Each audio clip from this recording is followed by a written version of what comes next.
Principal guest आज के कार्यक्रम की डॉक्टर मिसेस पंकज मित्तल, जो सेक्रेटरी जनरल हैं एआई ऑल इन यूनिवर्सिटी की। क्या अभी डॉक्टर साहब आई नहीं है? एआई यूनिवर्सिटी अच्छा आ रही है, वो रास्ते में है। इंडिया इस्लामिक कल्चर सेंटर के एक्स प्रेसिडेंट सराजुद्दीन कुरैशी साहब से मेरी दरख्वास्त है कि सर स्टेज पे तशरीफ़ लाइए। सराजुद्दीन कुरैशी साहब।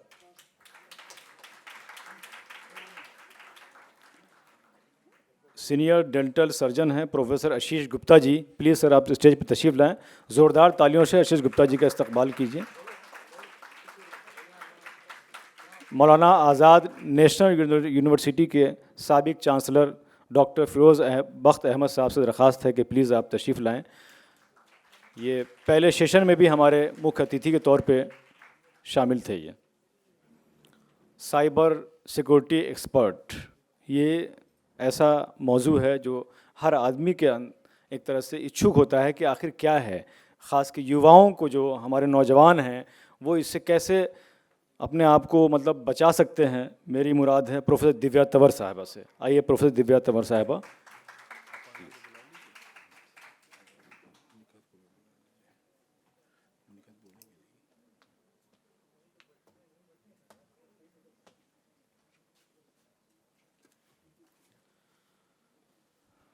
डॉक्टर अपर्णा सिंह साहिबा, प्लीज़ आप स्टेज पे तशरीफ़ ले आइए। और निखत परवीन साहिबा, आप से गुजारिश है कि आप स्टेज पे तशरीफ़ ले आएँ। निखत परवीन साहिबा। देखिए, जो लोग यहाँ मौजूद हैं वो यकीनन विकसित भारत में वो चाहते हैं कि हमारा योगदान हो। जिनको खाना खाना था वो खा करके चले गए, जिनको योगदान देना है वो यहाँ बैठे हुए। अपने लिए ताली ज़रूर बजाइए आप।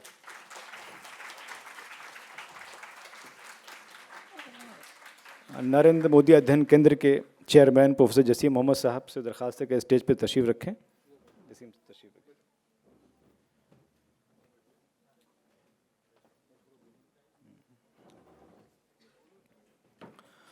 जिस तरह से आपको टॉपिक भी हमारा वहाँ, आइए मैम प्लीज़ आइए। अभी मैं नाम ही ले रहा था मैम का। डॉक्टर मिसेस पंकज मित्तल साहिबा, ज़ोरदार तालियों से मैम का इस्तकबाल कीजिए। आइए मैम, आइए। कैसी हैं?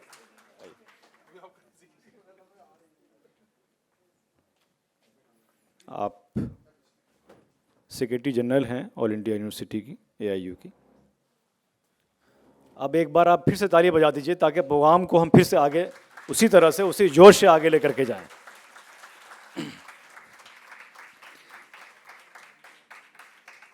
मैं अपने तमाम स्टेज पे सम्मानित आदरणीय गेस्ट का हृदय से स्वागत करता हूं, दिल से इस्तकबाल करता हूं। नरेंद्र मोदी अध्ययन केंद्र की ओर से इस्तकबाल करता हूं। मैं इससे पहले के प्रोग्राम को आगे लेके जाऊं, नरेंद्र मोदी अध्ययन केंद्र के चेयरमैन प्रोफेसर जसीम मोहम्मद साहब से मैं रिक्वेस्ट कर रहा हूं कि वो आएँ और कुछ आज के कार्यक्रम के बारे में बताएं। प्रोफेसर जसीम मोहम्मद साहब, ताली बजा दी ताकि जल्दी आ जाएंगे वो।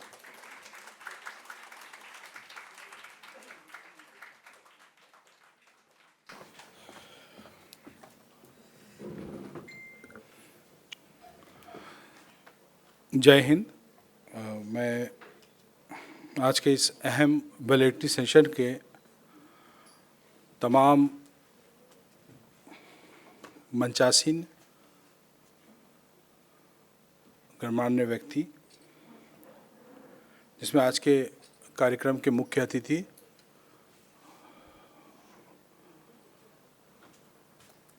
डॉक्टर ख्वाजा इफ्तिखार अहमद साहब, आज के प्रिंसिपल गेस्ट हमारी मुख्य वक्ता doctor Shrimati Pankaj Mittal madam, secretary general of association of Indian university. आज कार्यक्रम के प्रमुख वक्ता भारतीय जनता पार्टी और हर दिल अजीज़ लीडर हमारे श्याम जाजू भाई साहब,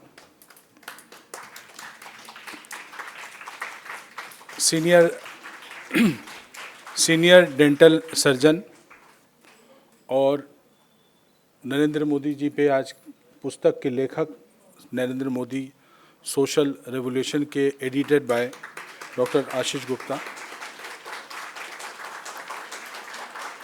मौलाना आज़ाद नेशनल उर्दू विश्वविद्यालय के फॉर्मर चांसलर मिस्टर फिरोज़ बख्त अहमद साहब।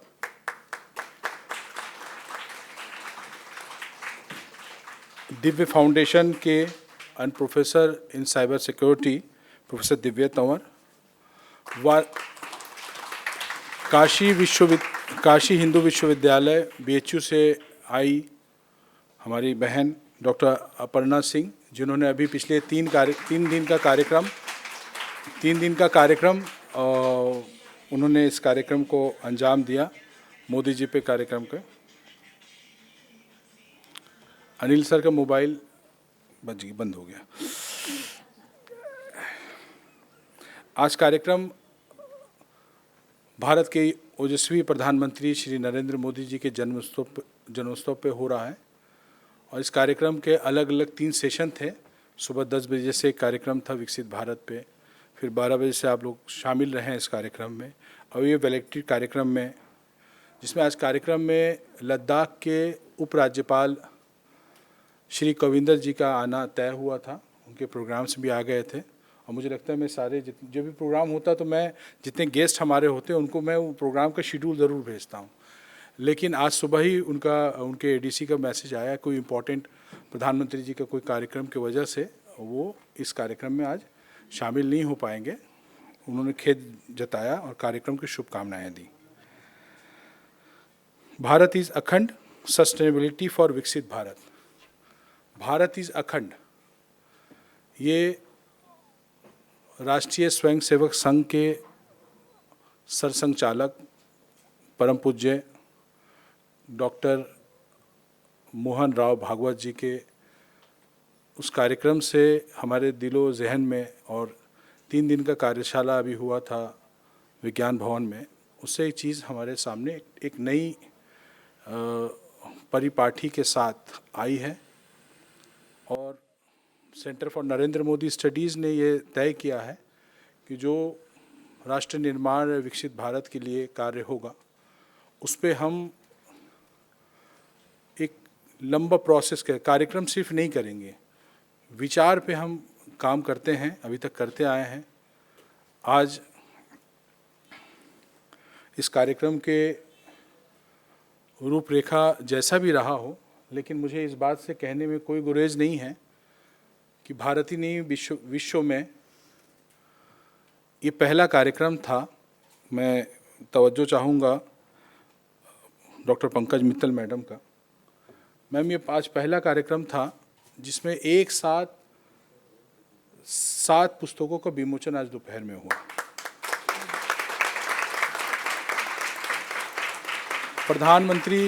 प्रधानमंत्री एक विमोचन का मकसद था कि हम कनेक्ट होना था। पुस्तक ही ऐसी चीज़ है जो यूथ को, और आप देखेंगे कि यहाँ पे यूथ का तादाद ज़्यादा था और बहुत लोग थे आज। एक सुबह से 7-9 बजे से बच्चे आए हुए हैं और कनेक्ट हो रहे हैं। मैं शुक्रगुजार हूँ Mata Sundari college for women के बच्चों का, उनके टीचर्स का। लॉ कॉलेज के भी बच्चे आए हुए हैं, बहुत सारे लोग आए हुए हैं।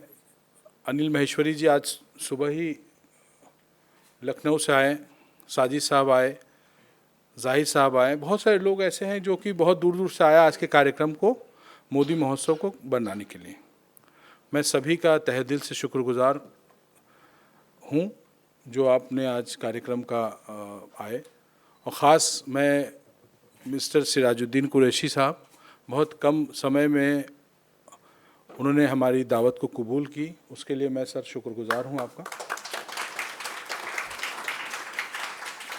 और डॉक्टर आशीष साहब के, डॉक्टर आशीष गुप्ता जी के परिवार के सभी लोगों को, मेरा पूरी परिवार आए, इस वजह बहुत बहुत शुक्रिया। नमस्कार, जय हिंद, धन्यवाद।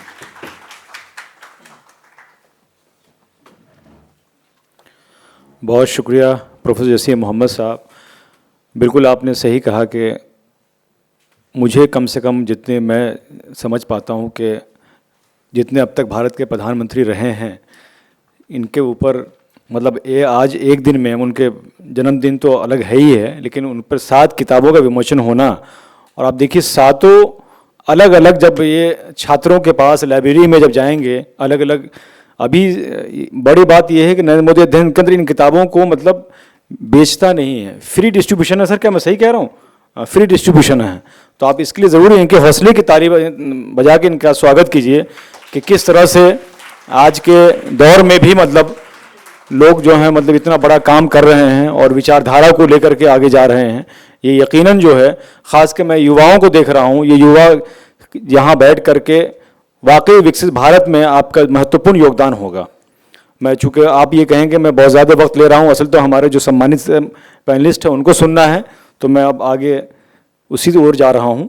डॉक्टर अपर्णा सिंह साहिबा, आप बनारस से आई हैं और बनारस में अभी उन्होंने पिछले हफ्ते 3 दिन का कार्यक्रम किया था जो बहुत कामयाब हुआ था।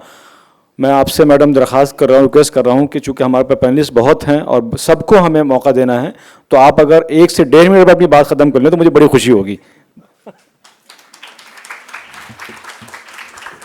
बहुत बहुत धन्यवाद रहमानी सर। 1 से 1.5 मिनट में इसलिए बिल्कुल भी लोकप्रिय नहीं हूँ क्योंकि मैं जब बात करना शुरू करती हूँ तो काफ़ी कुछ दिमाग में चलता रहता है। और मुझे सर्वप्रथम तो बहुत बहुत आप सभी लोगों को सादर प्रणाम और हार्दिक अभिनंदन। आप लोगों ने यहाँ मुझे इस गौरवान्वित पल का साक्षी बनने का मौका दिया और इस मंच पे अवसर दिया। पूरे CNMS टीम को, साथ स्पेशली निखत परवीन मैडम और प्रोफेसर जसीम साहब को मैं धन्यवाद देना चाहूँगी। आपने यहाँ तक मुझे बुलाया और ये मोदी महोत्सव 2025 में हम उनका 75वां यानी हीरक जन्मोत्सव मना रहे हैं और मैं उनको रिप्रेजेंट करती हूँ क्योंकि मैं उनके संसदीय कार्यक्षेत्र काशी से और ख़ास तौर पे काशी हिंदू विश्वविद्यालय के प्रबंध शास्त्र संस्थान से, जहाँ की मैं पहली पोस्ट डॉक फैकल्टी रही, और उसके अलावा मैं हूँ महाराजा सुहेल देव यूनिवर्सिटी आजमगढ़ में हेड ऑफ डिपार्टमेंट। वहाँ से मैं पूर्वांचल से प्यार लेके इस धरती पे आई हूँ जहाँ स्वयं नरेंद्र मोदी जी कार्य करते हैं। यहीं से पूरा दिशा निर्देश पूरे भारतवर्ष को जाता है। हमारा संसदीय कार्यक्षेत्र वाराणसी में मोदी एट 75 कार्यक्रम हुआ था युवाओं के मध्य नेशन बिल्डिंग पे, और बहुत आशा भरी नज़रों से देश ही नहीं पूरा विश्व हमारे जो शीर्षस्थ यशस्वी युग प्रवर्तक कर्मशील कर्मयोगी आप जो भी कहें, उन्होंने निश्चित तौर पे 2014 से जो एक परिपाटी उन्होंने प्रारंभ की और उन्होंने पूरे विश्व को दिखा दिया कि भारत कैसे कार्य करता है। उससे पहले थोड़ा मैं बताना चाहूँगी, भारत देश था लेकिन थोड़ा धीमा देश माना जा रहा था। उन्होंने वो गति पकड़ाई भारत को कि आज पूरा विश्व इस भारत के रफ्तार का कायल हो चुका है। पूरा जो आप देखें जियो स्ट्रेटेजिक पोजीशन पे इस समय भारत अपने आप को पोजीशन कर रहा है और हम लोग सबसे बड़ी अर्थव्यवस्था, मतलब 4 बड़ी अर्थव्यवस्थाओं में तो वैश्विक पटल पे हैं ही, लेकिन सबसे बड़ी अर्थव्यवस्था बन के दिखाएंगे अपने सबसे बड़ी पॉपुलेशन के साथ, जो कि डेमोग्राफिक डिविडेंड में काफ़ी हम लोग आगे माने जाते हैं। जवान देश हम लोग हैं, तो युवाओं के कंधे पे ये पूरा का पूरा दारोमदार है कि वो हम कैसे इस अपने यशस्वी प्रधानमंत्री जी के दिशा निर्देशों, उनके अभियानों, उनकी योजनाओं को कार्यान्वित करें और पूरा समाज और पूरा विश्व उससे वसुधैव कुटुंबकम की भावना से पूरा लाभान्वित हो। बनारस में हम लोग कहते हैं दिव्य काशी, भव्य काशी, नव्य काशी। उसी तरह मैं कहूँगी कि दिव्य विश्व, भव्य विश्व, नव्य विश्व के हम लोग संरचना का हम लोग को गौरव प्राप्त हो, यही हमारी आकांक्षा है। आप युवाओं से, चाहे दिल्ली के हों चाहे जिस भी क्षेत्र के हों, यहाँ से पढ़ के जाइए और जहाँ जाइए वहाँ आपके अंदर खुद ही पोटेंशियल है कि आप प्रधानमंत्री जैसे व्यक्तित्व का विकास अपने अंदर कर सकते हैं। तो निश्चित तौर पे आप माननीय प्रधानमंत्री जी के सपनों को साकार करेंगे। हम लोग तो कोई प्रयास कर ही रहे हैं, आप लोग भी करेंगे। तो और सर एक आखिरी बात, जो आपका टॉपिक है भारत इज़ अखंड, तो मैं देख पा रही हूँ कि हम लोग निश्चित तौर पे अखंड भारत के और सतत संरचनात्मक और सृजनात्मक हम लोग भारत के प्रतीक हैं, और उस पूरे प्रतीक चिन्ह को मैं सादर यहाँ पे साष्टांग दंडवत प्रणाम करती हूँ। धन्यवाद, बहुत आभार। बहुत शुक्रिया मैम। आप बनारस से स्पेशली आज के कार्यक्रम में आई और देखिए बाहर मौसम भी कितना सुहाना हो रहा है, कितनी ज़बरदस्त बारिश हो रही है। इसका मतलब वो भी हमारे विकसित भारत के लिए समर्थन दे रहा है। बिल्कुल बिल्कुल बिल्कुल। अब मैं बहुत ही आदर से प्रोफेसर दिव्या तंवर साहबा से, जो साइबर सिक्योरिटी के एक्सपर्ट हैं, मैडम 1 मिनट में आप आकर के अपनी बात कहिए, यही कमाल है।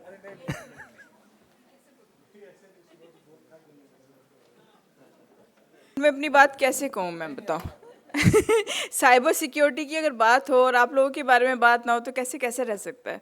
अभी लंच टाइम हुआ और जशीम सर ने मुझे कहा कि बच्चों को जल्दी से अंदर लेकर आओ। मैं बच्चों के पास गई तो सारे बच्चे सेल्फी लेने में तैयार थे। सोशल मीडिया, सेल्फी, मेरे फोटोग्राफ्स, नंबर ऑफ लाइक्स, यही हमारी दुनिया रह गई है ना। और तुम लोगों को मैं कहना चाहती हूँ, जब भी तुम फोटोग्राफ पोस्ट करो तो एक बार सोच लो। जब तुम सोशल मीडिया में फ्रेंड्स बना रहे हो, सोच लो। जब भी तुम सोशल मीडिया का यूज़ कर रहे हो, किन लोगों के आसपास हो और कैसे लोग तुम्हारे आसपास हैं, नंबर ऑफ रील्स, वो तुम्हारी मानसिकता को प्रभावित करेंगे, इफ़ेक्ट करेंगे डेफिनेटली। और कहीं ना कहीं तो ये होता है ना कि दुनिया भर का कचरा देखोगे तो ऐसे तो बनोगे, दिमाग में ऐसी थॉट आएंगे। तो बच्चों का काम होता है अच्छी मेमोरीज कलेक्ट करना, सो दैट वो अपनी ज़िंदगी को ढंग से बिता सकें और ये बता सकें मैंने उस टाइम पे ये किया था। सेल्फी खींचो, सुंदर लगना सबका हक है, आप लगिए, पर नंबर ऑफ लाइक्स के पीछे कुछ ऐसा मत करिए जो आपको आगे जाके पछताना पड़े। इसलिए बहुत ज़रूरी है कि जैसे होता है ना कि थॉटफुल होना बहुत ज़रूरी है सोशल मीडिया पे अपने फोटोग्राफ पोस्ट करते हुए और OTP देते हुए। जब भी तुम ट्रांजैक्शन करो बहुत ज़रूरी है कि किसी से फालतू का ट्रांजैक्शन ना करो। ज़रूरत से ज़्यादा अच्छी लड़की और ज़रूरत से ज़्यादा पैसा बहुत ही डेंजरस है। इस प्लेटफॉर्म पे मैं कहना चाहती हूँ, मेरे लिए बहुत सारी चीज़ें हैं। अगर हम मोदी जी की बात करते तो मोदी जी कहते हैं कि नेशन फर्स्ट, और हमारा जो युवा है ना आगे बढ़ रहा है। डिजिटल इंडिया हमारा अच्छा होना चाहिए, ना कि ऐसा होना चाहिए कि जो हम सोचते कि नहीं मेक इन इंडिया तो इंडिया में होना चाहिए ना, बाहर से तो नहीं होना चाहिए ना।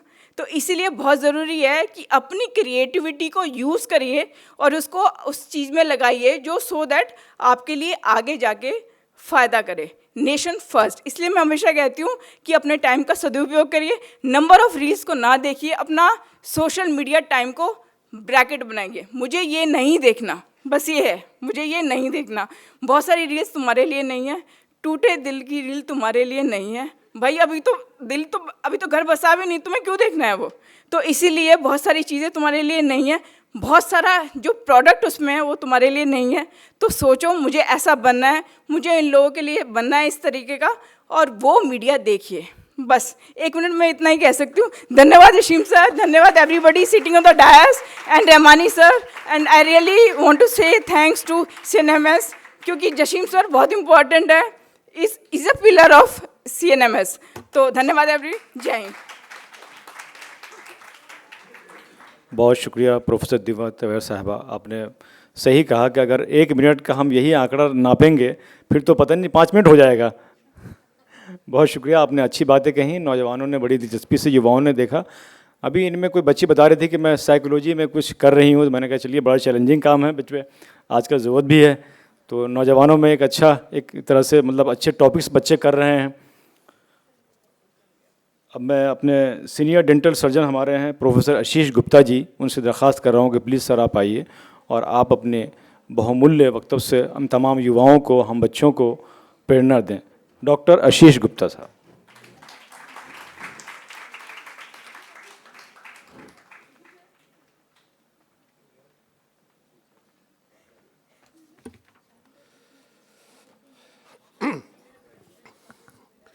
Respected Chief Guest, Dr. Khwaja Iftikhar Ahmed Saab, Principal Guest, Dr. Mrs. Pankaj Mittal, Chair माँ राजमा अंबिका जी और श्री श्याम जाजू जी, Chairman Center for Narendra Modi Studies, distinguished dignitaries on the dais, off the dais, esteemed scholars, dear participants, my friends and family. It is a great honor for me to be here today on the momentous occasion of Modi Mahotsav at 75, as we celebrate the 75th birthday of our Honorable Prime Minister Shri Narendra Modi ji, a leader whose vision has transformed the Indian landscape across sectors, especially healthcare, governance, and public engagement. Today is also personally significant as we launch my book on Mann Ki Baat, a program that has been much more than a monthly radio address. It has been a mirror to the soul of New India, a platform through which our Honorable Prime Minister has celebrated unsung heroes, catalyzed behavioral changes, and connected with millions in a deeply personal way. Mann Ki Baat is just not a communication, it is a nation building through conversation. As a healthcare professional, I have the privilege of witnessing the first-hand revolutionary strides taken in India's health sector over the past 11 years under the visionary leadership of our Honorable Prime Minister Modi ji. The foundational belief has been very clear: no Indian should suffer due to the lack of access to quality healthcare.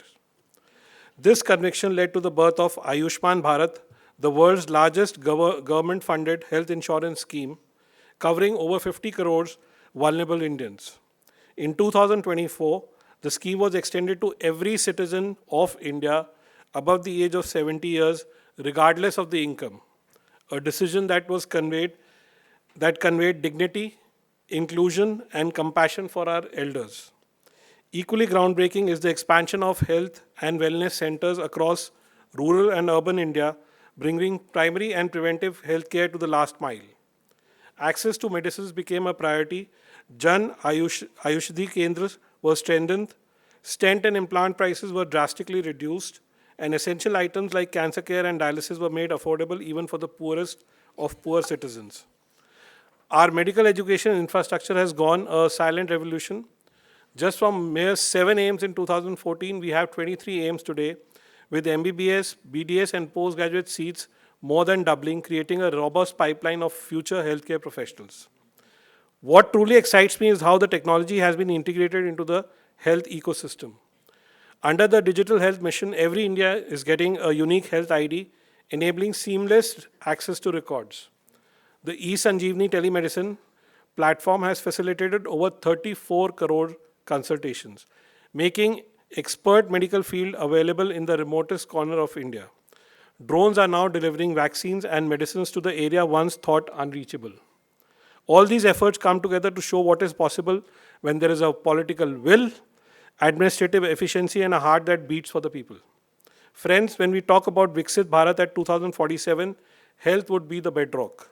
A healthy India is a productive India, an empowered India, and the most powerful assurance that our dreams will not remain distant. This brings me to a cause close to my heart, the Swasth Nari Sashakt Parivar Abhiyan.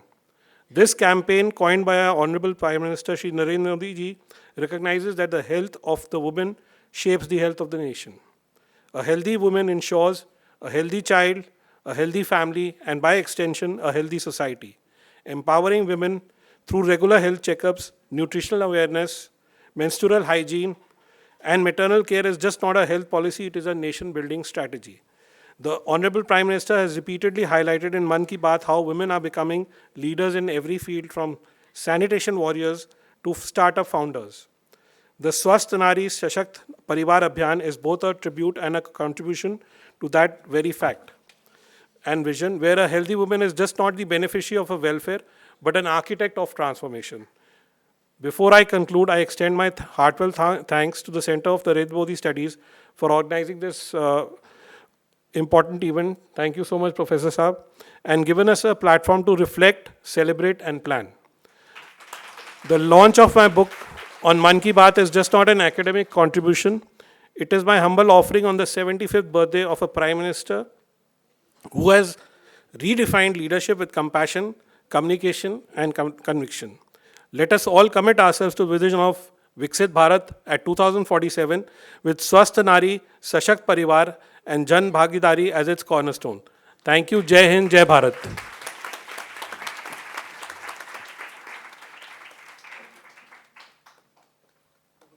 बहुत शुक्रिया sir, आपने बहुत ही विस्तार से और संक्षेप में अपनी बातें कही।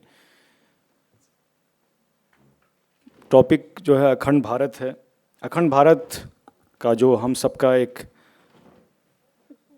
आदरणीय मोहन भागवत जी ने बात कही थी अभी, तो एक उस पर क्या अखंड भारत से हमारे यहाँ पैनलिस्ट जो बैठे हुए हैं वो अपनी बात रखेंगे इस पर कि युवा का क्या योगदान है, देश के नागरिक का क्या योगदान है, महिला का क्या योगदान है, उन सब पे हम चाहेंगे कि हमारे आदरणीय सम्मानित भारतीय जनता पार्टी के बहुत सीनियर लीडर आदरणीय श्याम जाजू जी हमारे बीच हैं और आज के मुख्य वक्ता में हम उनको यहाँ बहुत ही आदर से उनको चाहते हैं कि आएँ और नौजवानों को, यहाँ बड़ी संख्या में उन स्टूडेंट्स को है, उनको अपना एक बड़ा मैसेज दें कि क्या है अखंड भारत। प्लीज़ सर श्याम जाजू जी, ज़ोरदार तालियों से आप उनका इस्तकबाल कीजिए। आदरणीय श्याम जाजू जी, बहुत बड़ा नाम है और आप बहुत सीनियर लीडर हैं, प्लीज़ सर।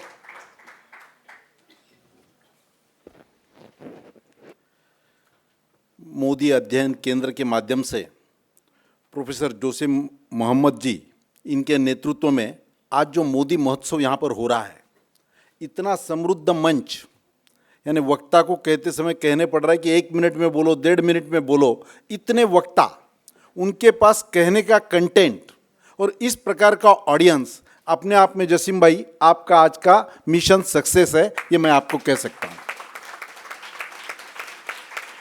नरेंद्र मोदी जी का जन्मदिन ये केवल देश के किसी एक कोने में, किसी एक प्रदेश में, किसी एक भाषा के लोग ऐसा कर रहे हैं, ऐसा स्थिति नहीं है।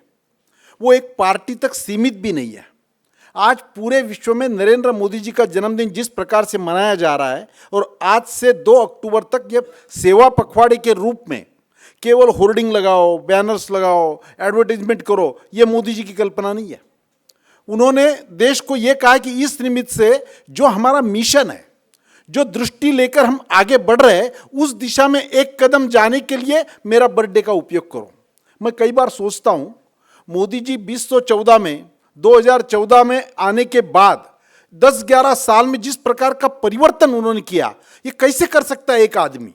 इतनी विजन, इतनी मेहनत, ऐसी कमिटमेंट, दिन रात देश के लिए सोचना, एक दिन भी छुट्टी ना लेना, और देश का एक भी सेक्टर ऐसा नहीं है जिसके बारे में सोचा नहीं। ऐसे कैसे हुआ?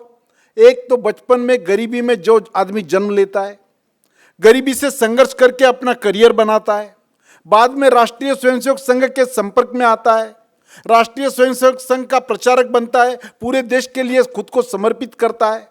अपनी चाय बेचने वाली दुकान पर बचपन में ही जो जवान बॉर्डर पर लड़ने के लिए जा रहे हैं, उनसे बिल नहीं लूंगा मैं, ये मेरी क्षमता, ये मेरी देशभक्ति, ये जिनके बचपन में ही व्यक्त होता है। उसके बाद भारतीय जनता पार्टी में एक संगठन मंत्री के रूप में पूरे देश का भ्रमण होता है।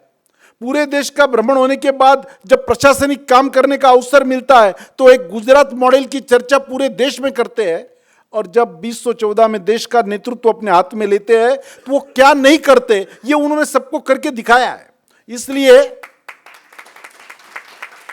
एक सशक्त और समर्थ नेतृत्व, पूरे विश्व में सर्वाधिक लोकप्रिय नेता के रूप में आज नरेंद्र मोदी जी की जो शान है, वो हम सबके लिए गर्व का विषय है। एक समय अमेरिका के प्रेसिडेंट को मिलने के गए हुए हमारे देश के प्रधानमंत्री को वेटिंग में 45 मिनट्स बाहर बैठना पड़ा था इंदिरा जी को। इंदिरा जी के पीए ने, जो उनके साथ सेक्रेटरी था, उसने अपना लिखा है कि मुझे बड़ा असहज महसूस हो रहा था कि मैं देश के प्रधानमंत्री के साथ हूं और हम 45 मिनट्स वेटिंग में बैठे हैं। और आज के प्रधानमंत्री ट्रंप का न्योता नकार कर नहीं, मुझे पुरी के दर्शन में जाना है, मेरा पूर्व नियोजित कार्यक्रम है और मैं अमेरिका में नहीं आ रहा हूं, एक कहने की हिम्मत रखने वाला प्रधानमंत्री यह देश पहली बार देख रहा है। देश का एकाध नेतृत्व बहुत बड़ा होना, बहुत ऊंचा होना, उसकी सोच अच्छी होना एक अलग बात है।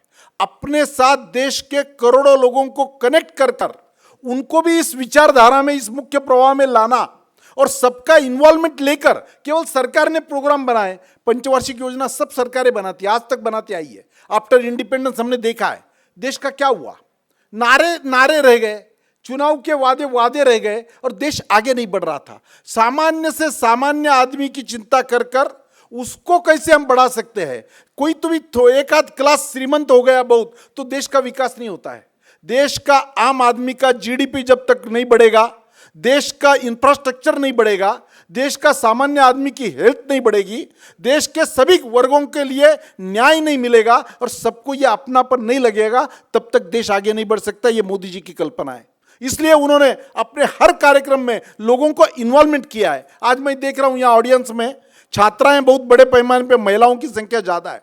इन महिलाओं के लिए सबसे ज्यादा सोचने का काम मोदी जी ने किया, और केवल सोचा नहीं, करके दिखाया।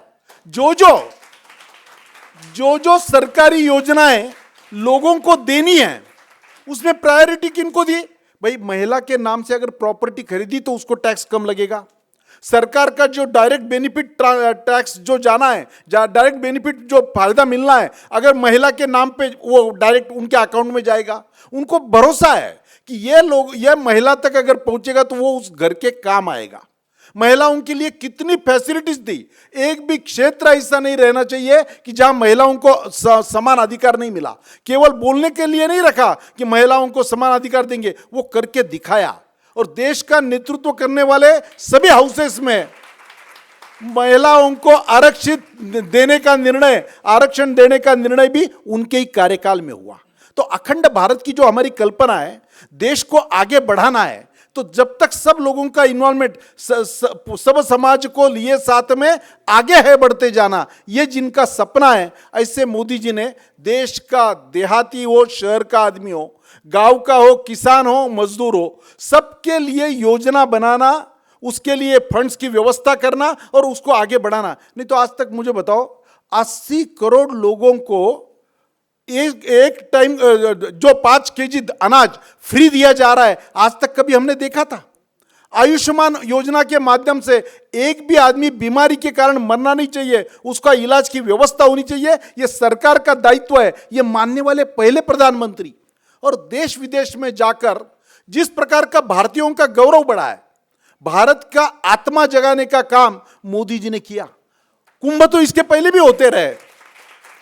इस बार के कुंभ में पूरे विश्व से जो लोग आए, एक इंटरनेशनल इवेंट बना, करोड़ों लोग वहां पर आके गए। यूपी की इकोनॉमी कैसे बढ़ी, लोगों की श्रद्धा कैसे बढ़ी, लोगों का आत्मा जगाने का काम यह मोदी जी के माध्यम से हुआ। विकास भी हुआ, काम भी हुआ, इंफ्रास्ट्रक्चर भी बढ़ा, सामान्य आदमी भी प्लेन में जाने लगा।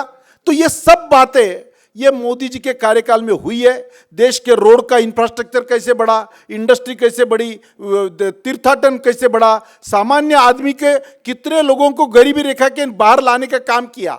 जब हम सक्षम हो जाएंगे, हम समर्थ बन जाएंगे, तो स्वाभाविक रूप से लोगों की हमारे से उम्मीदें बढ़ेंगी और सबको नेतृत्व करने की ताकत हमारे में आएगी। ऐसी दृष्टि, ऐसा विजन लेकर मोदी जी काम कर रहे।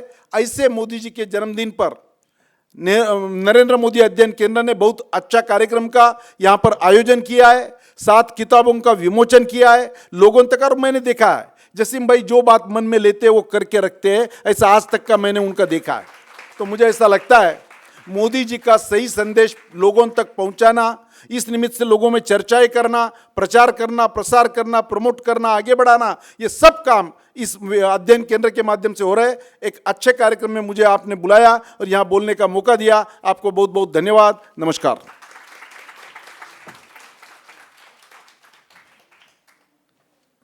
बहुत धन्यवाद श्याम जाजू जी। आपने बहुत संक्षेप में लेकिन बहुत ही अहम बातें आपने बताई कि किस तरह से राष्ट्र निर्माण के लिए और अखंड भारत के लिए आदरणीय प्रधानमंत्री दिन रात खुद को राष्ट्र के लिए कैसे उन्होंने 24 घंटा, शायद ही कोई प्रधानमंत्री ऐसा हमने देखा हो जो बिल्कुल हिंदुस्तान ही नहीं बल्कि पूरी दुनिया में हमारे भारत का डंका बज रहा है। ये वाकई श्याम जाजू जी ने, चूँकि समय कम था, हम इनको सुनना चाहते थे। आपको हमने सुना है, कॉलेजेस में सुना है, यूनिवर्सिटी में सुना है, आपके स्पीचेस जो होते हैं तो हम सब युवा उसको बाकायदा नोट करके अपने जीवन में उतारते हैं। बहुत ज़ोरदार इनका। एसोसिएशन ऑफ इंडियन यूनिवर्सिटीज़ की secretary general doctor Mrs Pankaj Mittal madam हमारे बीच हैं। आपसे प्रार्थना है कि आप आएँ। और ये आप देखिए कि secretary general association of Indian universities, पूरे भारत में जो यूनिवर्सिटीज़ हैं उसके एसोसिएशन ऑफ यूनिवर्सिटीज़ के आप सेक्रेटरी जनरल हैं। महत्वपूर्ण बातें हम इनसे सुनेंगे, खास कि युवा है यहाँ पे, युवा कुछ यहाँ से लेके जाएंगे। ज़ोरदार मैडम के लिए ताली बजाइए आप लोग। बहुत शुक्रिया।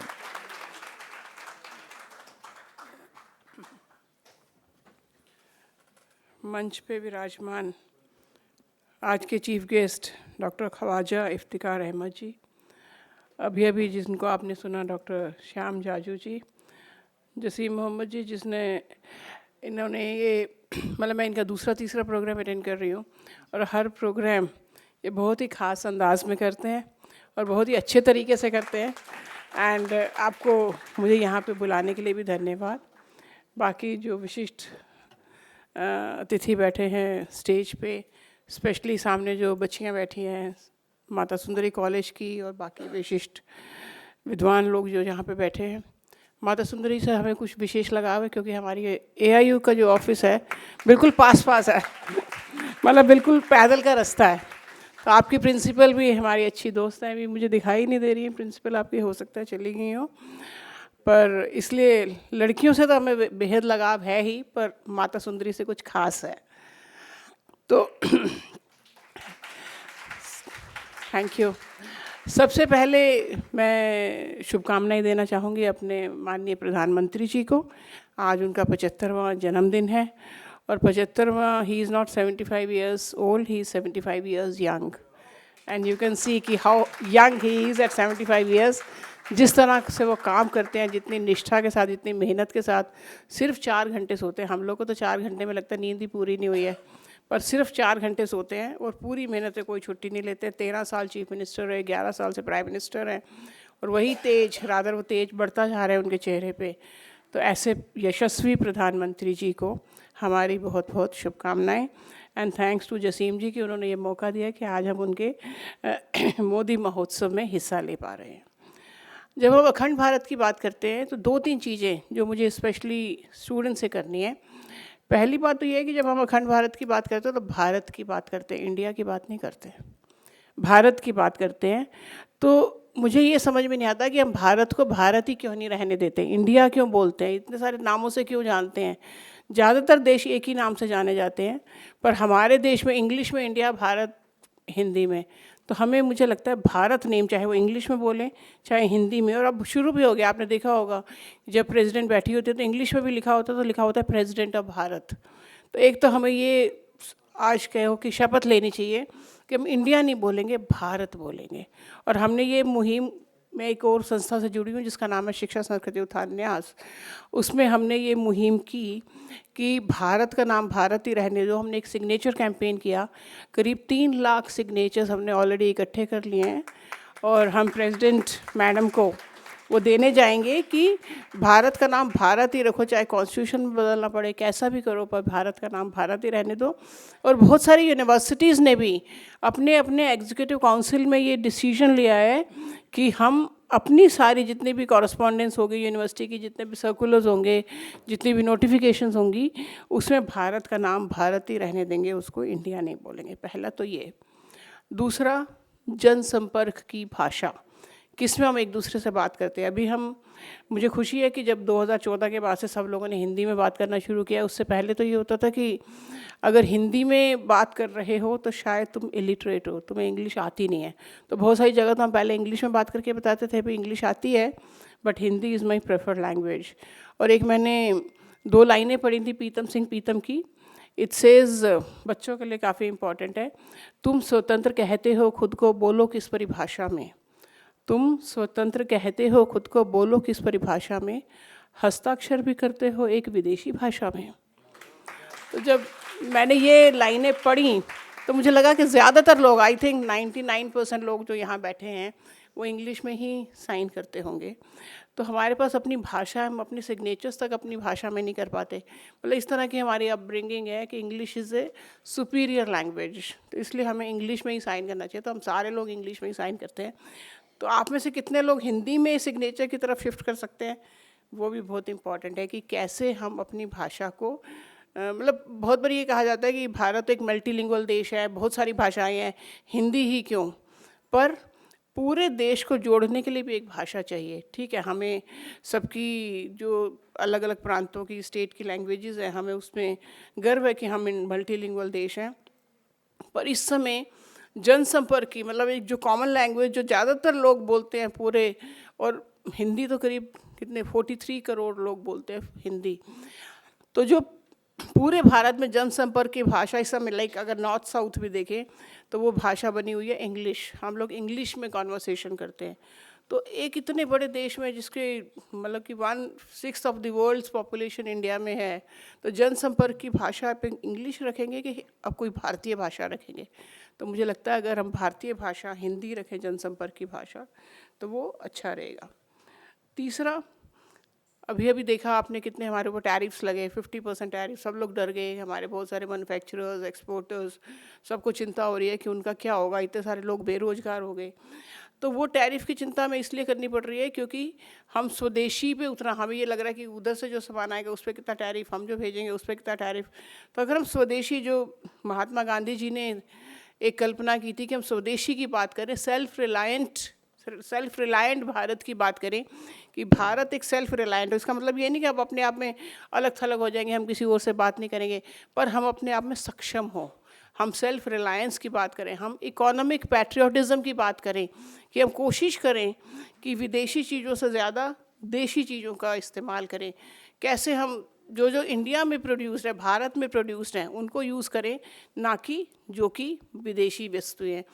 तीसरा, उसको बोलते हैं टेक्नो नेशनलिज्म। इस पर हमें काम करने की बहुत ज़रूरत है कि जितने भी हम सॉफ्टवेयर, मशीनरी, टेक्नोलॉजी यूज़ कर रहे हैं मोस्टली इम्पोर्टेड है। चाहे आप गूगल की बात करो, फेसबुक की बात करो, ट्विटर की बात करो, ये व्हाट्सएप की बात करो जो सबसे ज़्यादा यूज़ होता है। तो क्या हम अपना इस तरह का सॉफ्टवेयर्स बना सकते हैं? और बनाया है भी, कई थोड़े सॉफ्टवेयर्स बने भी हैं, पर वो पॉपुलराइज नहीं हो रहे। तो can we popularise our own softwares, our own technology?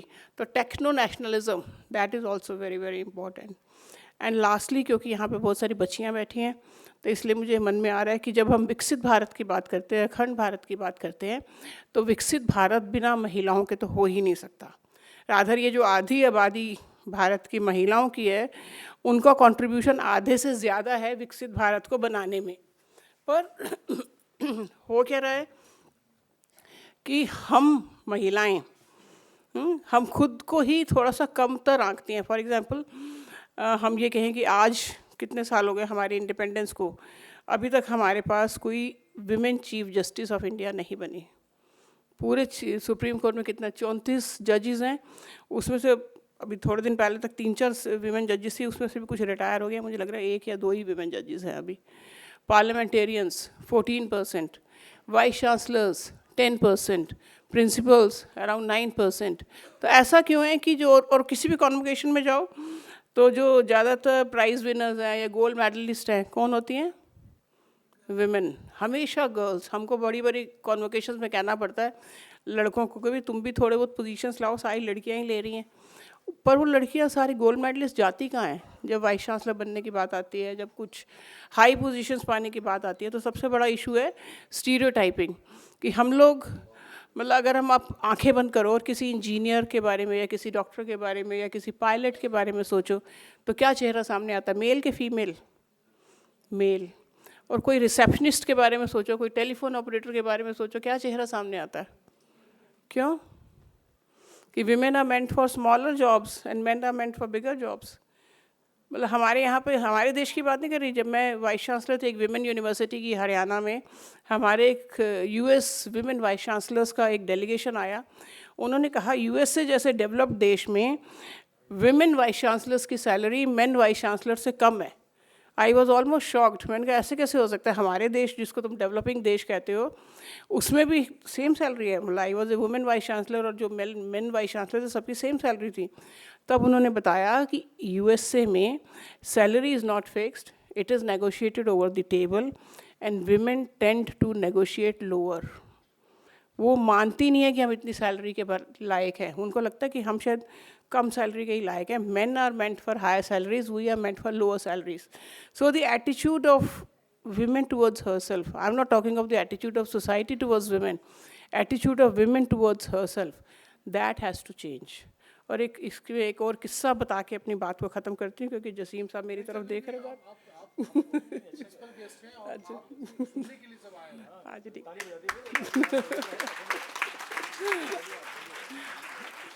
तो हुआ यूँ, again this is for the girls, कि एक लाइसेंस बनाने के लिए क्यू लगा हुआ था यूएसए में, तो उसमें बहुत सारी हाउसवाइफ भी थी, वर्कर्स भी थी, ऑफिस में काम करने वाली भी थी, सभी तरह की टीचर्स भी थी।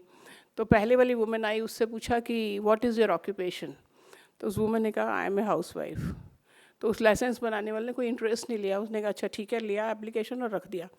दूसरी वाली नेक्स्ट आई, she was also a housewife, उससे पूछा what is your occupation, she says I am a researcher. तो उसको थोड़ा सा इंटरेस्ट आया, उसने कहा researcher, what are you researching on, she says I am working on family management and child development. तो उसने कहा गुड, तो अच्छा, और आपकी रिसर्च में कोई आपके पास असिस्टेंट भी है, she says yes I have one research assistant, her husband.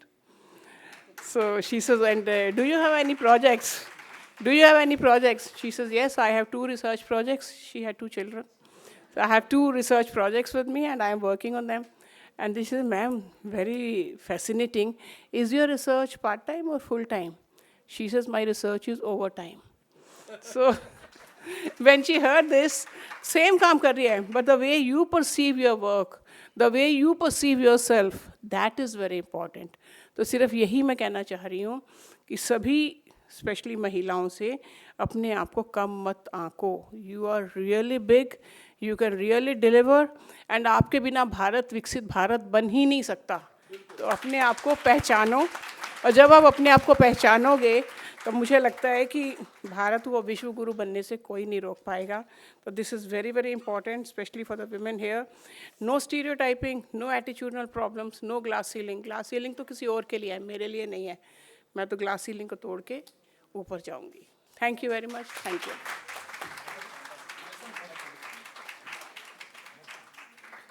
बहुत शुक्रिया मैम, आपने बहुत अच्छी बातें ख़ास करके बच्चियों को बताया यहाँ पे कि अब आप भी यही कहिएगा कि मैं भी रिसर्च वर्क कर रही हूँ, तो जाहिर है सामने वाले का सोचने का रवैया बदल जाता है। कोई बड़ा प्रोजेक्ट पे काम कर रही होंगी, तो मैम के लिए ताली बजा दीजिए। और बहुत अच्छी बात कही कि आज से हम लोग यहाँ, जो बहुत लोग इंडिया कहते हैं, कोई कुछ कहते हैं, तो भारत के प्रचलन में आना चाहिए। ये इस पर कोई बहुत अच्छा शेर भी है, ज़मीं पर घर बनाया है मगर जन्नत में रहते हैं। ज़मीं पर घर बनाया है मगर जन्नत में रहते हैं, हमारी खुश नसीबी है कि हम भारत में रहते हैं।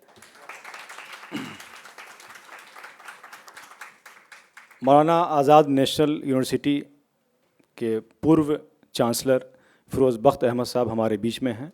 हम चाहेंगे कि उनको भी, युवाओं में उत्साह है उनको सुनने के लिए, मैसर आइए और अपनी बात रखें। बहुत बहुत शुक्रिया रहमानी साहब। समझ नहीं आ रहा कि कहाँ से शुरू किया जाए। अभी मैं एक बच्ची से बात कर रहा था, तो मैंने उससे पूछा कि आप माता सुंदरी कॉलेज से हैं? उसने कहा हाँ। मैंने कहा आप सुबह से हैं, आपकी शायद क्लासेस मिस हो रही होंगी। तो उसने कहा कोई बात नहीं है, this is a huge learning experience. एक और बच्ची से पूछा, उसने कहा हम यहाँ पे इसलिए आए हैं कि हम मोदी जी को लाइक करते हैं, उनके बारे में सुनना चाहते हैं। तो बहुत कुछ आपने सुना और बहुत कुछ सुनेंगे। मैं एक शेर के साथ शुरू करना चाहता हूँ। हज़ारों साल नरगिस अपनी बेनूरी पे रोती है, बड़ी मुश्किल से होता है चमन में दीदावर पैदा। तो ये मोदी जी के लिए मेरे ख्याल से बिल्कुल सही बैठता है। और ज़्यादा नहीं, क्योंकि 1.5 मिनट की लिमिट थी, शायद रहमानी साहब भी जो है थक गए कहते कहते। मैं ज़्यादा वक्त नहीं लूँगा, चंद बातें कह के, चूँकि बच्चियाँ बैठी हैं। देखिए क्या है कि मैं थोड़ा सा चूँकि एक दूसरे एंगल से बोलूँगा। प्रैक्टिसिंग मुस्लिम हूँ, एक हिंदुस्तानी हूँ, और जो सेकुलरवादी इसकी जो ट्रेडिशन है उसमें बिलीव करता हूँ। मोदी जी हमेशा ये कहते चले आए हैं कि मुस्लिम मेरी संतान की माफ़िक हैं, मैं उनके साथ बराबरी का सलूक करूँगा। ठीक ऐसे ही जैसे डॉक्टर मोहन भागवत कहते चले आए हैं कि मुसलमानों के कंट्रीब्यूशन के बगैर हम हिंदुस्तान की कल्पना नहीं कर सकते। हिंदू, मुस्लिम, सिख, ईसाई हम सब एक ही हैं। और जो हमें बांटना चाहता है, बल्कि शुरू में जो नारा दिया गया था, मैं ब्लेम नहीं करूँगा, एक बहुत बड़े नेता ने दिया था, मैं उनकी इज़्ज़त करता हूँ, कि हिंदू, मुस्लिम, सिख, ईसाई आपस में हैं भाई भाई। अरे भाई आप बात ही क्यों कर रहे हो? हैं तो हैं, खामोश रहिए। आपने कह के उनको हिंदू, मुस्लिम, सिख, ईसाई बना दिया। अब मैं एक दो बातें और कहूँगा ये यहाँ पर सुबह से जो डिस्कशन चल रहा है, प्रोफेसर जसीम मोहम्मद ने विकसित भारत की बात की है। विकसित भारत के साथ साथ उन्होंने शिक्षित भारत की भी बात चला रखी है। जैसे कि अभी थोड़े दिन पहले उन्होंने हरियाणा सेंट्रल यूनिवर्सिटी में एक बहुत अच्छा कार्यक्रम किया था, उसके वीसी भी यहाँ पर आए हुए थे। मैं बस एक आध बात कह के और अपने बयान को ख़त्म करूँगा कि जिस तरीके से मैंने जसीम को, ये जसीम के ऊपर नहीं, मोदी जी के ऊपर, लेकिन इनकी बात करूँगा क्योंकि मोदी जी को लेकर ये चल पड़े हैं, बढ़ पड़े हैं। शुरू में जब ये चले थे तो he was a single man, और जैसे मुखी जी ने भी कहा था कि लोग आते गए, कारवां बढ़ता गया। बहुत सी बातें लोग कहते थे, कोई कहता था कि इनको पद, पदक, प्रतिष्ठा, पैसे की ज़रूरत है, लेकिन इन्होंने पिछले 6-7 साल में प्रूव कर दिया कि इनका हाथ ऐसे नहीं है, इनका हाथ ऐसे हैं। मोदी जी को भी दे रहे हैं और मोदी जी का जो विज़न और मिशन है उसको लेके आगे बढ़ गए। ज़्यादा नहीं बोलूँगा, बस एक जो मेरा एक मंत्रा है मोदी जी के लिए कहता हूँ, जिसके लिए मैं बदनाम भी बहुत हूँ लेकिन पसंद भी बहुत किया जाता हूँ, उससे मैं इजाज़त लूँगा। बात आई थी हिंदुस्तान के जितने भी वज़ीर आज़म हैं, जितने भी 14 हैं, जितने भी, इफ़ आई एम करेक्ट, सभी अच्छे थे, लेकिन मोदी जी की बात कुछ और ही थी। ठीक है, और एक और चुटकुला है, लेकिन वक्त नहीं है, इजाज़त हो तो मैं एक चुटकुला और इसमें जोड़ दूँ। एक दफ़ा ऐसा हुआ, पंडित जवाहरलाल नेहरू और बलराज साहनी उनके ज़माने के बहुत ज़बरदस्त एक्टर हुआ करते थे। ऐसी मजाक छिड़ा, 2-1 लोग और बैठे थे, तो पंडित नेहरू ने कहा बलराज साहनी साहब से कि भाई आपसे ज़्यादा मैं पॉपुलर हूँ और आप इतने पॉपुलर नहीं हैं। खैर बात टू कट इट शॉर्ट, तो बलराज साहनी ने कहा कि भाई देखिए ऐसा है, अगर आप लोगों से कहें कि एक तरफ नेहरू साहब खड़े हों, एक तरफ बलराज साहनी खड़े हों, तो ज़्यादा लोग बलराज साहनी के पीछे दौड़ेंगे। बात सही थी। आज की तारीख़ में अगर मोदी जी या किसी खान में या कोई और बड़ा एक्टर, कोई भी नाम ले लीजिए आप, कोई भी, कपूर साहब है, कोई भी, अगर ये बात हो तो पक्की बात है मोदी जी अगर एक जगह खड़े हो जाएं तो पूरा हिंदुस्तान उनके पीछे दौड़ पड़ेगा। 2-4 लोग किसी खान या किसी कपूर के पीछे दौड़ेंगे। और आखिर में वो मेरा जो मंत्र है वो ये है, मोदी जैसा दमदार, दिलदार, जानदार, वफादार, वज़ादार, शानदार एंड अबव ऑल ईमानदार वज़ीर आज़म अब ना अब तक आया है और आने की कोई संभावना नहीं है। बहुत बहुत शुक्रिया। और मोदी जी अगर आप मुझे सुन रहे हो तो गालिब के शेर से इजाज़त लूँगा। ये शेर आपको डिवोटेड है। हज़ारों साल नरगिस नहीं, तुम जियो हज़ारों साल, हर साल के दिन हो 50,000 नहीं 50 लाख। बहुत बहुत शुक्रिया। बहुत शुक्रिया फ़िरोज़ बख्त अहमद साहब।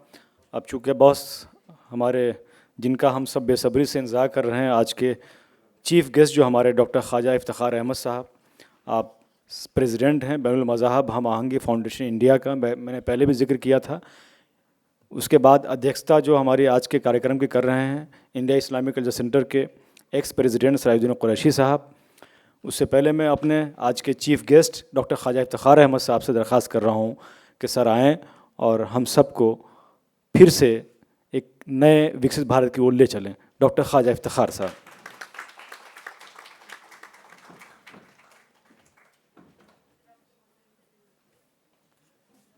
ज़ोरदार ताली से इस्तकबाल कीजिए सर का। वो बोले तो उसकी बातों से फूल झड़ते हैं, ऐसा है तो इनसे बात करके देखते हैं।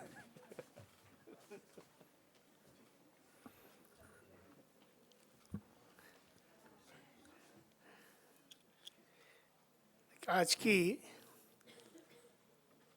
ये जो महफिल सजी हुई है, इसके दूल्हा हैं प्रोफेसर जसीम मोहम्मद। और जसीम से मेरा जो ताल्लुक़ है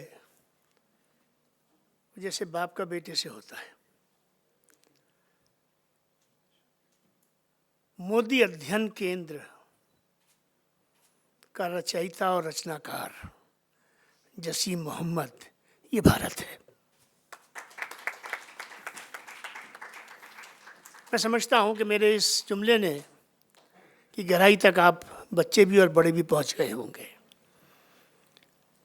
जिस संदर्भ में हम और आज आप सब यहाँ इकट्ठे हैं, उसकी दो दिशाएं हैं और दो बिंदु हैं। एक दिशा तो ये है कि आज मोदी महोत्सव है।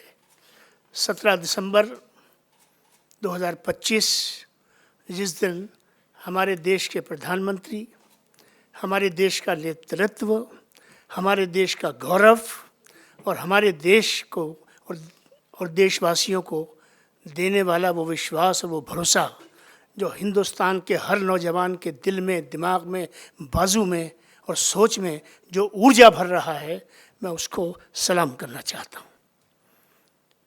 इससे पहले कि हम आगे बढ़ें और हम अपने प्रिय प्रधानमंत्री जी को दिल की गहराइयों से उनकी जन्मदिवस पर मुबारकबाद दें, मैं समझता हूँ कि जितने दिल से वो हम सबके करीब हैं, और न सिर्फ हमारे करीब हैं बल्कि पूरी दुनिया में आज जिस तरीके से उनके नाम का डंका बज रहा है, उनकी सोच का डंका बज रहा है, उनके नेतृत्व का डंका बज रहा है, उसमें एक स्टैंडिंग ओवेशन बनता है।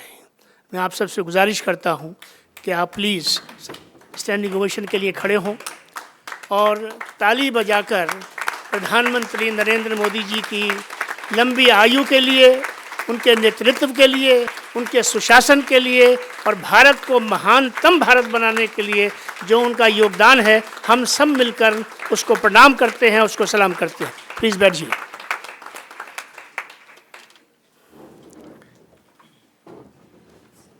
अखंड भारत,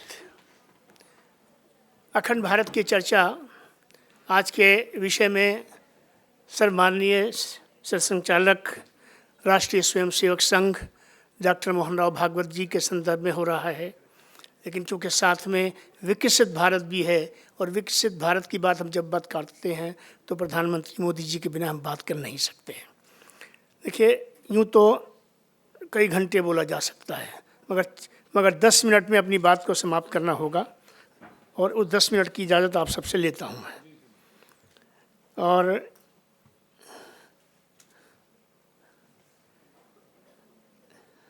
देखिए, मोदी जी ने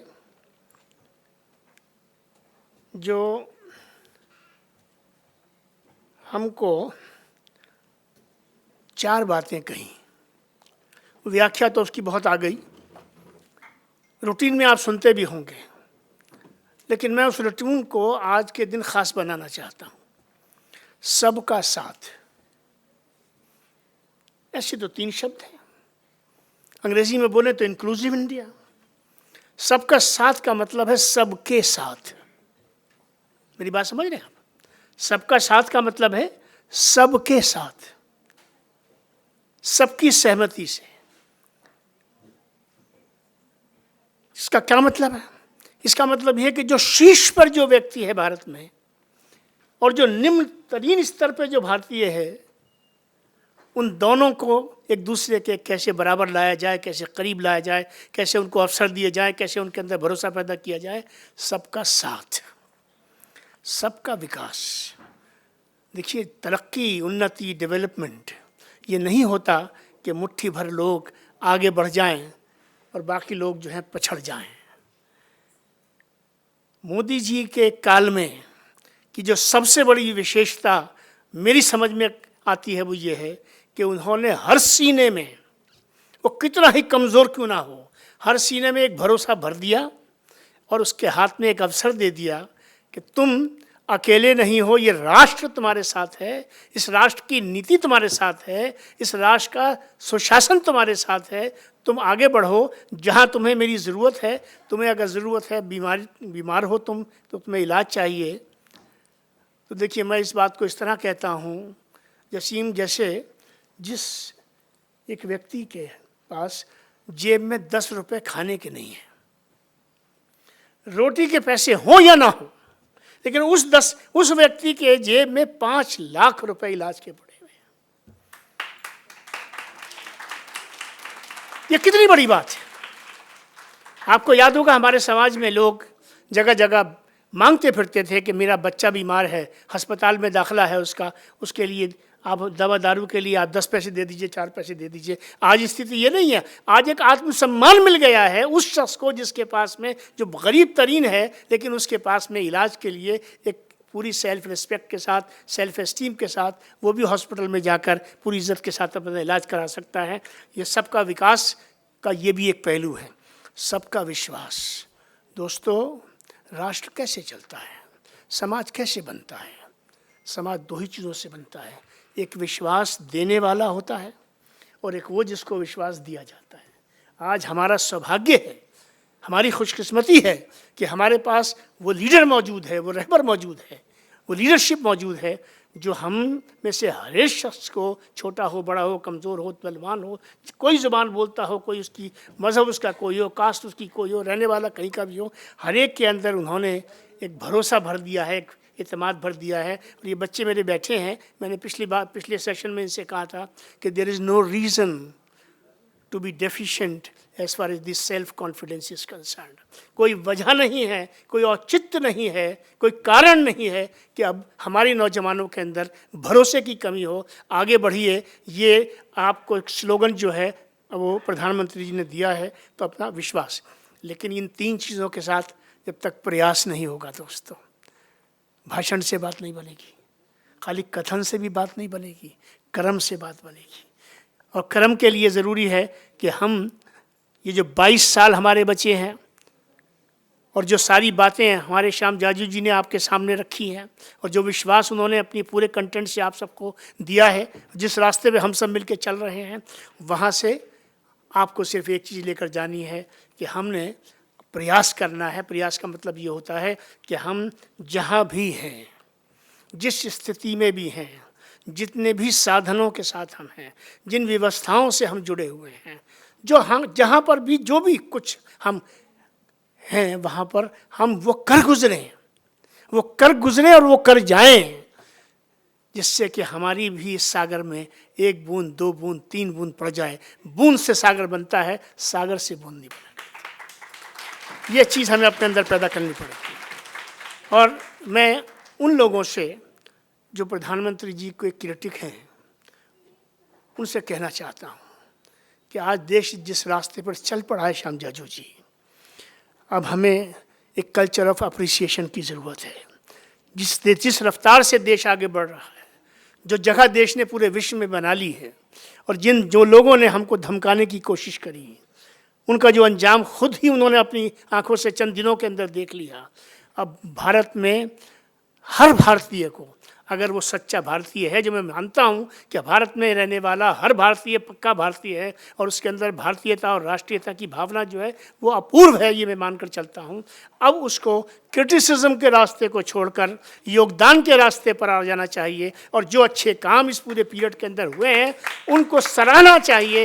ये कोई तरीक़ा नहीं है, ये कोई राजनीति नहीं है, ये कोई तहजीब नहीं है कि कितना ही अच्छा काम हो रहा है मगर आप उसमें भी कीड़े निकाल रहे हैं। ये रास्ता अब बंद होना चाहिए, क्योंकि हमारे पास एक कर्मयोगी प्रधानमंत्री है। और मैं प्रधानमंत्री जी के बारे में आखिरी बात ये कहना चाहता हूँ कि अभी आपने देखा सुरक्षा, एक सुरक्षा होती है आत्म सुरक्षा, मगर ये आत्म सुरक्षा आती कहाँ से है? ये नेतृत्व से आती है। नेतृत्व कमज़ोर होता है। हमने अपने राष्ट्र में, किसी का नाम नहीं लेना चाहता, हमने कमज़ोर नेतृत्व भी देखे हैं, और प्रबल नेतृत्व कैसा होता है वो भी हम आज देख रहे हैं।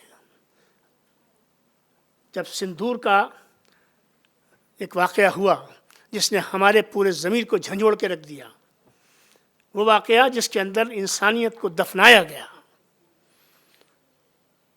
शर्मसार किया गया, उसके बाद दुश्मन को जो जवाब हमारी बहादुर सेनाओं ने दिया, जो हमारे नेतृत्व ने दिया, उससे वो अपने आप में एक मैसेज दुश्मन के लिए तो था ही, पूरे विश्व के लिए भी था कि ये वो भारत नहीं है, ये एक नया भारत है, ये एक मजबूत भारत है, ये एक आत्मविश्वास में जीने वाला भारत है। आज ये वो भारत है जो विश्वास लेता नहीं है, दूसरों को विश्वास देता है। ये चीज़ हमारे अंदर पैदा हुई है। अब आइए अखंड भारत पर सम्माननीय परम आदरणीय राष्ट्रीय स्वयंसेवक संघ के सरसंघचालक डॉक्टर मोहन राव भागवत जी,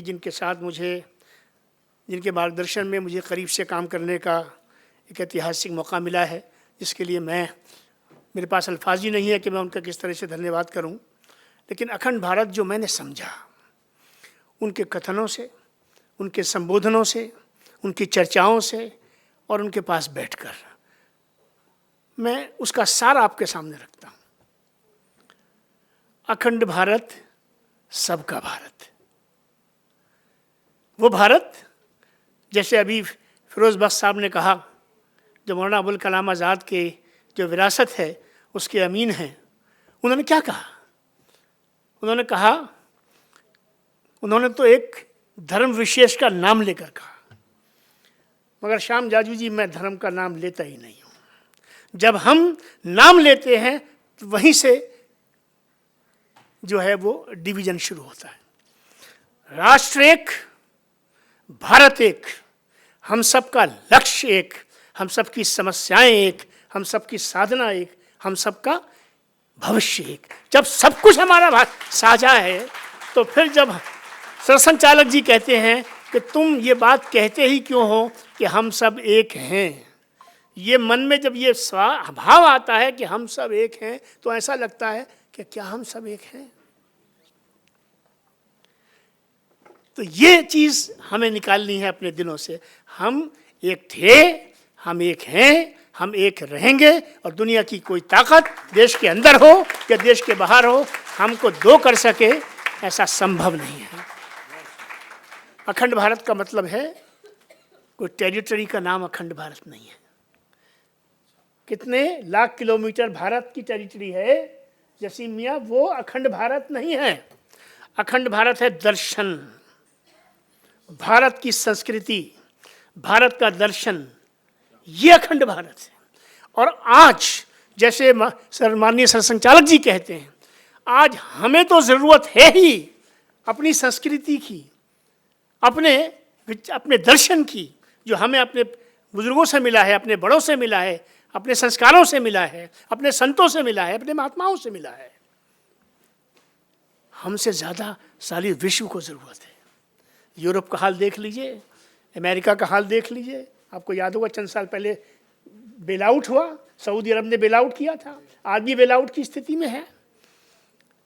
ये जो हमारा देश है, इसके अंदर बहुत से लोग बात करते हैं चाइना में बड़ी प्रगति हो रही है, चाइना बहुत आगे बढ़ गया है, चाइना से हमें इतने साल लगेंगे चाइना तक बनने में।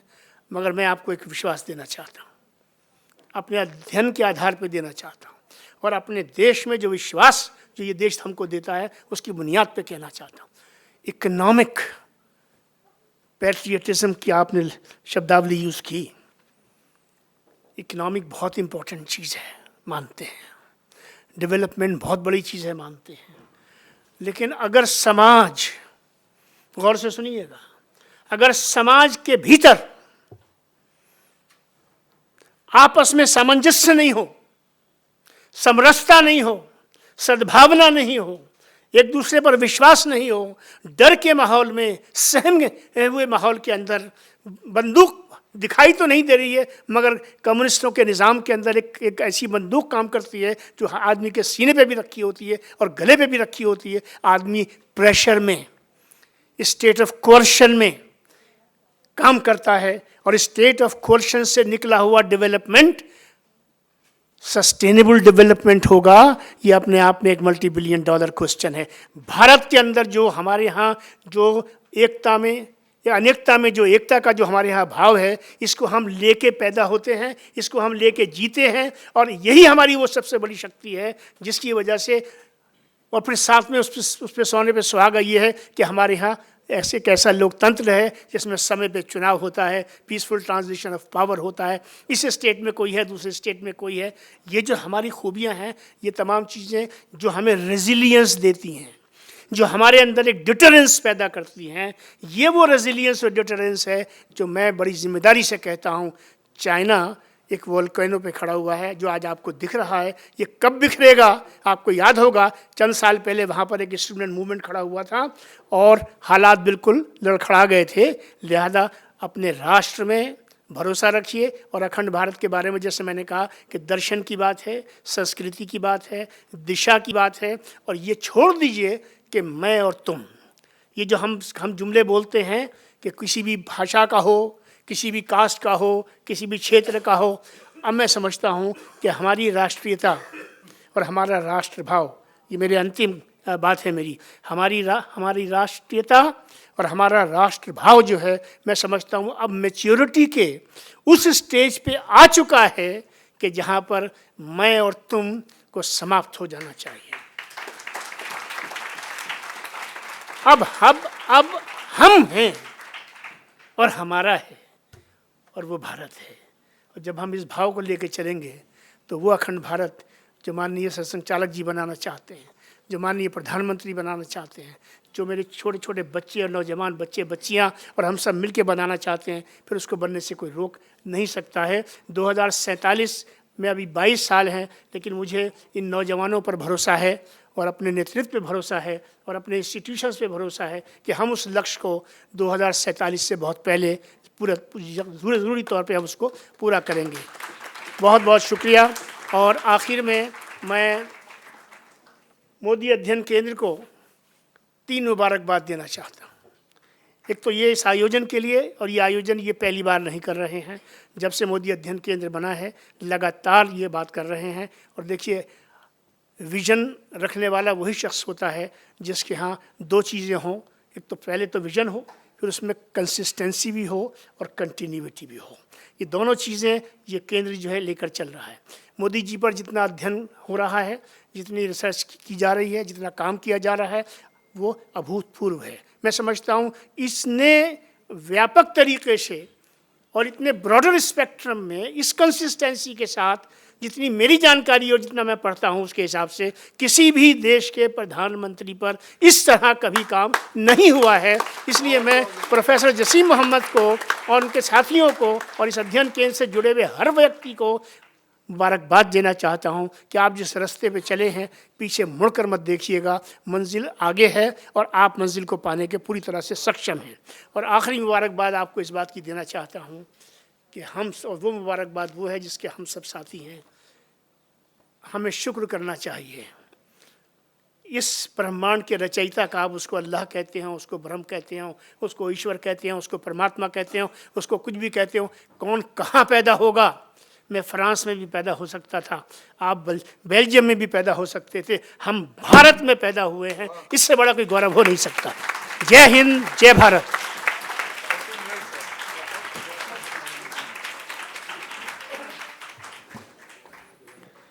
बिल्कुल सर, आपने हम सब के अंदर फिर से वो जज्बा पैदा कर दिया। और ख़ास करके नौजवानों को मैं देख रहा हूँ कि एक एक बात बहुत गौर से आपकी सुन रहे थे सर।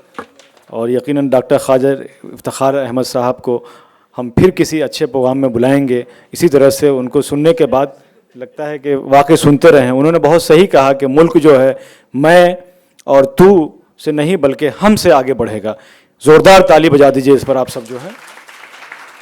अब बस प्रोग्राम हम इख्तिताम की ओर बढ़ रहे हैं। अब हमारे अध्यक्षता के लिए डॉक्टर हमारे सिराजुद्दीन कुरैशी साहब, जो पूर्व अध्यक्ष हैं इंडिया इस्लामिक रिसर्च सेंटर के, उनको मैं दरख्वास्त कर रहा हूं कि आप अपना अध्यक्षता भाषण दें और आज के कार्यक्रम को समापन की ओर हम लेके जा रहे हैं। डॉक्टर सिराजुद्दीन कुरैशी साहब से दरख्वास्त है, आइए सर।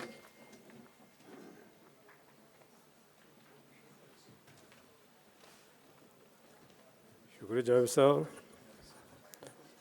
अपनी तरफ से, आप सब की तरफ से मैं मोदी जी को आज के 75वें साल के जन्मदिन की मुबारकबाद पेश करता हूँ।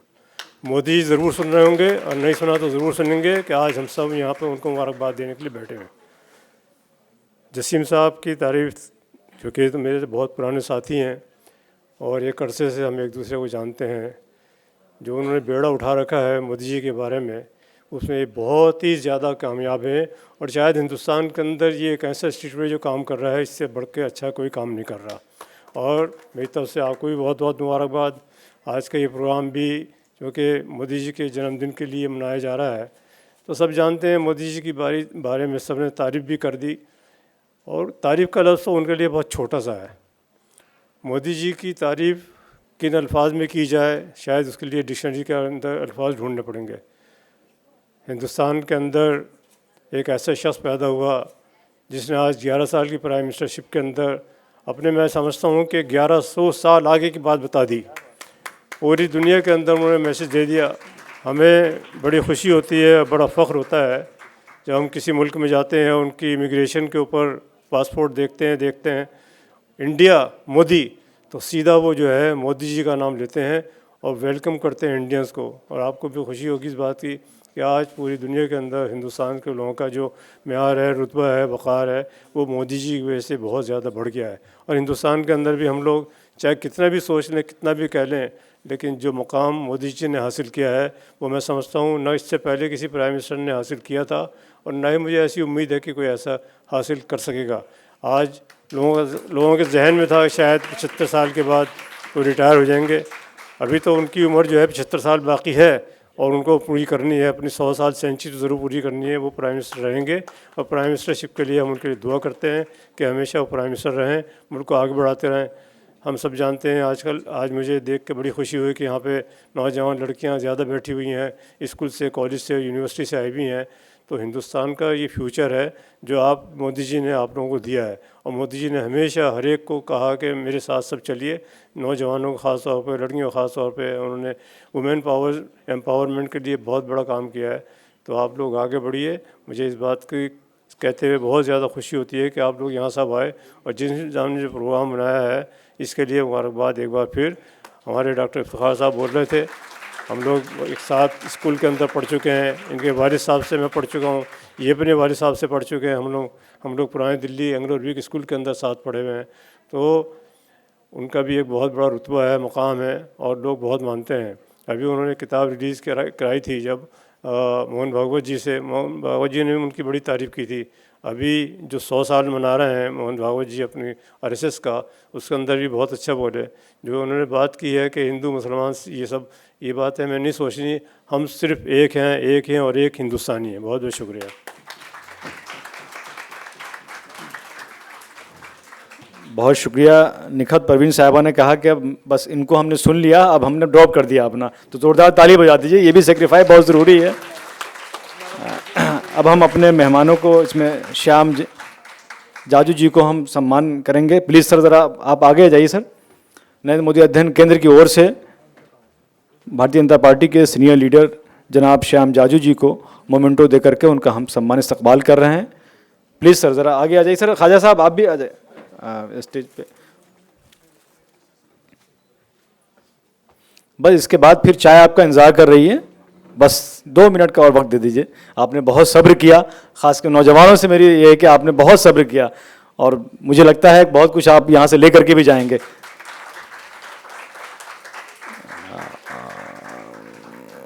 डॉक्टर मिसेस पंकज मित्तल साहिबा जो सेक्रेटरी हैं एसोसिएशन ऑफ इंडियन यूनिवर्सिटीज़ की, आपसे भी रिक्वेस्ट है कि आपको नरेंद्र मोदी अध्ययन केंद्र की ओर से आपको मोमेंटो पेश किया जा रहा है। प्लीज़ मैडम आगे आ जाइए आप।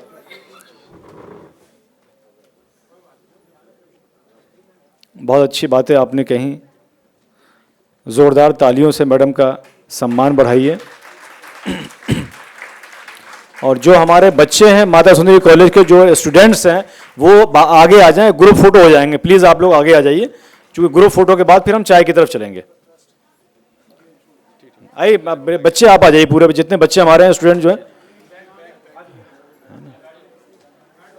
आप लोगों ने जाहिर है भाई जिस तरह से आपने सब्र किया। जी जी बिल्कुल आइए, बिल्कुल आइए।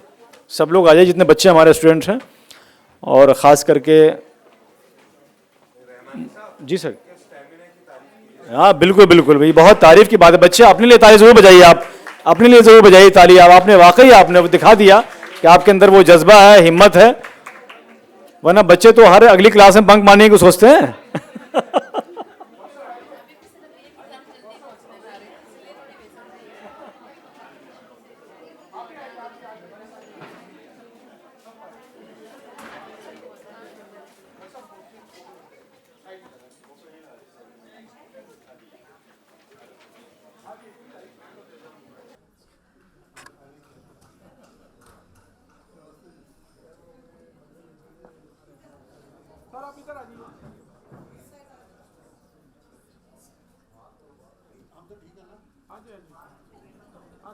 सारे प्लीज।